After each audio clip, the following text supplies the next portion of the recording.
तयाची आता तुम्ही म्हणाल ज्यांना देहाचं हित कळालं, ज्यांना देहाचं सार्थक कळालं, त्यांना धन्यता म्हणण्याऐवजी तुकोबर आहे त्यांच्या आई वडिलांना कसं धन्यता?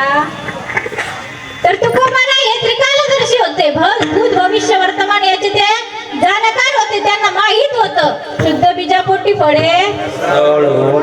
तुम्ही ती म्हण ऐकली का? कुंभार तसा लोटा आणि बाप तसा घोडी तसे मेघ आणि माय तशी.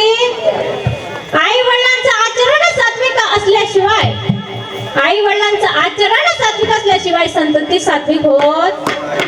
4 प्रकारचं पुण्य एकत्र येतं आई वडिलांचं. सुशीलो मात्र पुण्येन पुत्र पुण्येन चतुरहा उदार वंश पुण्येन आत्मपुण्येन सौभाग्यता. एखादा सुशील चारित्र्यवान मुलगा जन्माला आला तर समजावं त्याच्या आईची पुण्य आहे. एखादा चतुर चाणाक्ष हुशार मुलगा जन्माला आला तर समजावं त्याच्या बापाची. एखादा उदार दानशूर मुलगा जन्माला आला तर समजावं त्याच्या पिढ्यान पिढ्या दान पुण्य करण्यामध्ये गेले. आणि एखादा सौभाग्यशाली मुलगा जन्माला आला तर समजावं त्याच्या स्वतःची पुण्य आहे.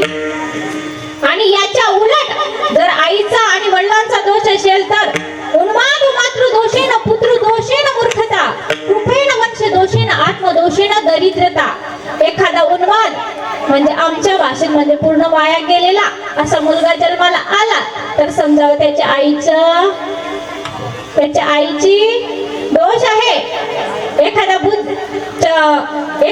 मूर्ख जन्माला आला तर समजावं त्याच्या वडिलांचा दोष आहे. आणि कृपेण म्हणजे कंजूस.